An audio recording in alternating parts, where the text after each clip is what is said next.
Alright folks, welcome back to Forge Space. This episode is a very special episode. We are going to pick up the Kit Car. So let's go ahead and get there.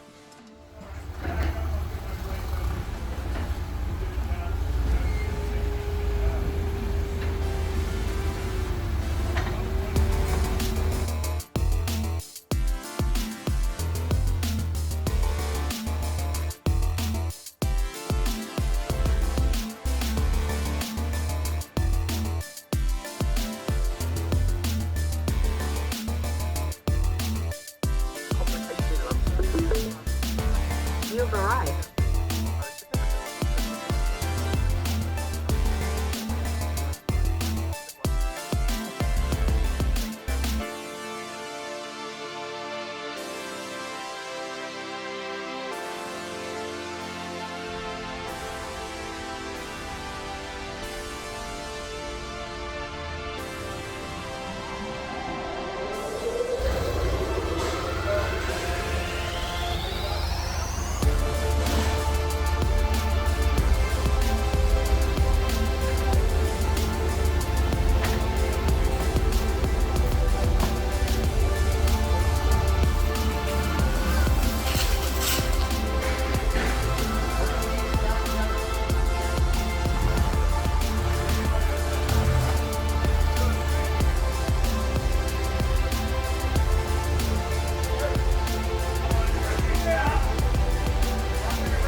Alright guys, made it back. So we'll go ahead, take the crate off, and then we'll talk a little bit more about the project. One thing, looks like in shipping it did receive some damage. There's supposed to be another panel across here, and it's that piece of plywood right there. And then there was another 2x4 coming across here reinforcing the whole thing. It looks like somewhere along the lines in shipping it got hit or damaged or otherwise. And then same thing on the inside. You can see that board is broken, and this board is broken as well. So whatever happened to this corner right here was pretty substantial. And then let's see, oh yeah, and then this piece of plywood, somebody thought it was a good idea to put it on backwards after it got knocked off, because that's the spray paint, so that's supposed to be on the outside on this corner right here. Anyways, as I said, we'll address all that. Gonna need to get a new windshield too, because that took damage as well. Man, hopefully I can get this done before that monsoon comes through. But we'll go ahead, take off all of his paneling, and get a better look at the car.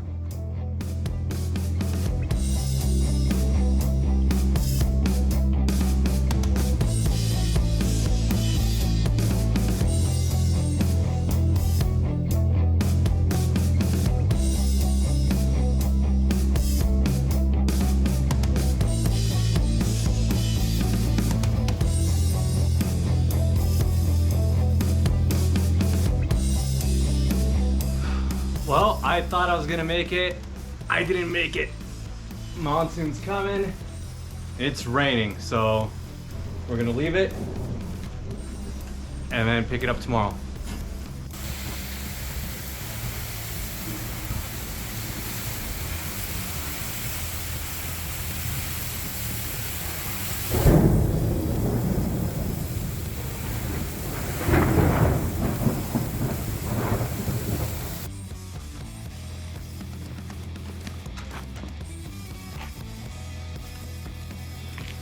Alright guys, so for this episode I want to go back and go through my experience of purchasing a kit car. Back in November 21, I was like, kind of feeling like buying and building a kit car, besides from a 944 and everything else. And I started looking around and started to look real hard at the Grullon GT or the DDR. It was very appealing to me from the looks. It is an F1, McLaren F1 inspired kit car, and I really fell in love with the design. So I took a trip down to Miami to actually go see the Grullon production facility. So I met with Diego Grullon down there, and we sat around, we chatted for a bit about the kit cars, what they do, they don't do, and then I actually got a tour of the entire facility, see all the work pieces that he had in work at the moment, and he had a backlog of about 4 kit cars that he was currently building, which wasn't too bad. At the time, that was a 12-week lead time for getting one built and put together. All right, Diego, I really appreciate you showing us the car. Hopefully we'll be ordering one shortly, and look forward. Let's do this. Yeah. So after all this, got back, moved to New Mexico, and then mid-February of this year, so February 22, I decided I'm gonna go ahead and pull the trigger and buy a kit car. So did my deposit, which is a 50% deposit on the kit, and that got him working on it. Throughout the entire process, I stayed engaged with Diego and the company, made sure, you know, I got updates, how everything was going, and it was pretty good. So once the kit car started wrapping up and they started finishing up all the little pieces, there was a couple of outstanding long lead items that still needed to come in, and that was okay. So I finished off the payment, paid it off, and then finally, after about 6 months, so August of this year, I was notified that it is 100% done. I went ahead and scheduled the shipment for it and got it shipped out here. So that's how we got it right now. So start to finish, from placing the order to receiving it, 6 months time frame. So just manage your expectations. Make sure you check with Diego as to what the current backlog is, so you understand how long it's going to take to get your car.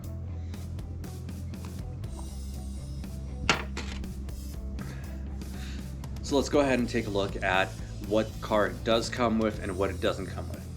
So it comes with the fiberglass body and a steel space frame. It normally comes with the radiator plumbing from the front to the rear. It comes with all your hinges for your doors, latches, quick latches for the rear, the hinges. It comes with basically the core of the entire build. A couple other things that it does include: your fuel tank, your tail lights, your headlights, and they're all DOT certified, so you won't have any problems down the road. Now, with the chassis, there's 3 different chassis options here. So there's one for receiving basically a Toyota suspension. There's one for receiving the C5, C6 Corvette suspension, and then there's one for the oh goodness, I want to say Impala SS with a LS where it's mounted transversely. So you have options here as to how you want the suspension configured and what the chassis is going to be, but the outside body is almost the same for all of them. You have a couple different options for the rear, where you can get the GT SS rear clamshell, which is the one that I ended up going with. The regular GT8 clamshell has a much smoother transition, but I think the SS one looks more aggressive, so that's the one I went with. So I went through, looked at the entire quality of workmanship. The welds are great. The fiberglass looks really good. I didn't see any real big defects. Minor surface pitting, which is all within workmanship quality, where we can just fill it in with glazing putty if we wanted to. But we'll address that when we get to it. But from a Kit Car perspective, this is close to paint ready. So overall, the quality of the build is really good, and I would definitely recommend it. So as it stands today, the current price of these is $18,995, and that will get you one of these right here. You do, however, have a second option. So the second option, it does carbon fiber inlays in the side panels, the roof scoop, you get aggressive fender vents, and then you get a big, beautiful, massive wing on the back of a car. So that is an option if you choose to select it, and that option will run you $28,500. So just be aware that these are your options. The one we went with is the cheaper one, and we're going to do some aggressive looks on it, aggressive aesthetics, but that's going to be on our own. With a Kit Car, being a Kit Car, it doesn't include everything for that price. So make sure you're budgeting appropriately for it. You're going to have to get your Corvette suspension. You're going to have to get steering, steering column, AC. You have to get your radiators, you have to get fans, you have to get your entire wire harness, you have to get the engine transaxle. So make sure you're budgeting properly. The number one killer of Kit Cars is you don't budget properly and you end up running out of money, so you stop working on it and then it goes in the shed and then it just sits there for years as you slowly peck away at it and then you give up on it. So before you get started on a Kit Car, make sure you budget properly for it to understand what the build is going to cost you. You have several options too as to how you're going to approach this. You can go and buy used components from eBay or a junkyard. The suspension components, the A-arms, I mean, those are solid aluminum A-arms. They're not really bad, and that's the route we went. And that's the route that I'm going. Is I bought an entire suspension setup off of eBay, and it has all the A-arms, the hubs, everything that we need to get things moving. Or if you want everything to be pristine and brand new because you're building a new vehicle and you don't feel like refurbishing, cleaning up old parts, you can always go down to the GM dealership. And because these vehicles that these components come from are still fairly newish, within the last 20 years, you can still get components straight from the dealership, brand new. So just be aware of that. Alright, so we talked about what comes with it, what doesn't come with it. Let's talk a little bit about my build over here. So there's a couple of goals for this build. One, keep the budget under $62K. So right now, we're getting pretty close to 40. Ouch. And build goals. So I want to keep this build under 3,200 pounds. Not sure what that weighs on its own. I'm hoping it weighs about 1,200 pounds, but I would have to weigh it, and I don't have a scale for that. So we're going to assume that it doesn't weigh as much as I think it does. I know the battery weighs almost 1,000 pounds. I know what the motors weigh. They weigh about 150 pounds a piece. So we have known weights for some of this stuff. When we put it all together, add the suspension in there, the interior, everything else, that's what's really going to drive the entire weight of the full build. Either way, I want to keep it under 3,200 pounds because that's going to be about 1,000 pounds lighter than the Tesla Model 3. And that's the drivetrain that we're using. We're using an electric drivetrain out of a Tesla Model 3 Performance. So that's looking at 480 horsepower coming out to the wheels. For the steering, we're going with an electrically boosted unit. We are going with probably a Prius module, which is a plug and play. Without the input wire, it will just default to being regular power steering, but there's adjustability built into that where if you put a rheostat in there, you can adjust it down to how much assist you're getting. Brakes. For the brakes, we're going to use an electrically boosted brake master cylinder from Bosch. So these are used in a lot of BMWs, newer Priuses, a bunch of other cars nowadays, especially ones that are hybrid or otherwise. They're switching to these because you don't have vacuum available at all times. So this is a much simpler solution than running a vacuum pump in addition to your brake booster. It's just, if you're going to have electric unit assisting something by creating vacuum or otherwise, you might as well just have it directly coupled to the brake cylinder. And then the brakes themselves, right now I have the C5 brakes. However, we're going to go to the C6 Z06 brakes, which are direct bolt-on, and they're 6-piston up front and then 4-piston in the rear, and they go with 14-inch front rotors. So you can opt for Willwood or StopTech or whatever else. This just seems like the cheapest and easiest solution for a big brake kit on this setup. Suspension. On the suspension piece, this is set up for C5 suspension. With that being said, you're not going to be able to use your C5 leaf spring that goes across your wheels. It is going to have to go to coilover, so there's a little bit of a difference right there. In my instance, I'm actually going to switch over to air suspension on it and probably use Ridetech or some other similar brand for the entire setup where I can have several levels preset and then just go to those levels from the ride height, because scraping over speed bumps is never fun.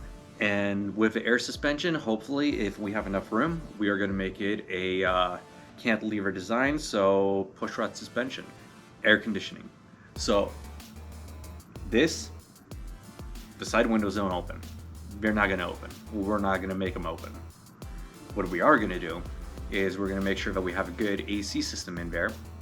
So that roof scoop on there, that's going to be our air intake for our AC unit, and that is going to feed in and utilize a high voltage pulse width modulation controlled AC unit. It's an electric AC unit. They're about at $480, and then we're going to run an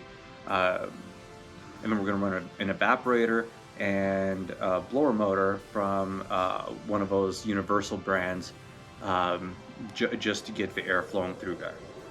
So there's not anything that's very high tech in that solution, and it shouldn't be.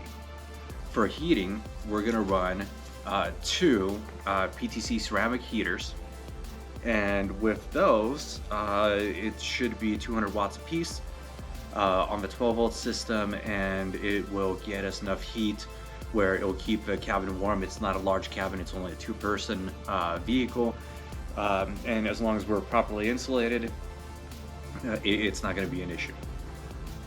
And then on the rear, we're going to take and get ourselves a spoiler. We're going to make sure that it's a nice, big, aggressive spoiler. I'm not going to build it from scratch. I've seen people do it. Seems a lot of work for something that you can just buy off the shelf and modify.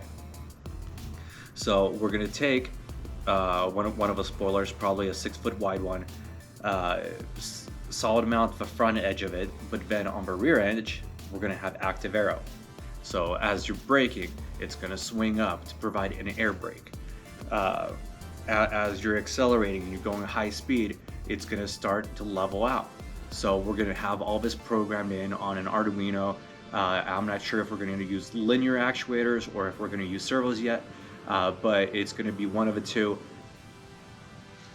So that's going to be a wrap on this episode. Thank you for watching. On the next episode, we're going to see how we're going to get this off of a trailer, because that is definitely way too heavy for me to lift on my own. And playing the game with an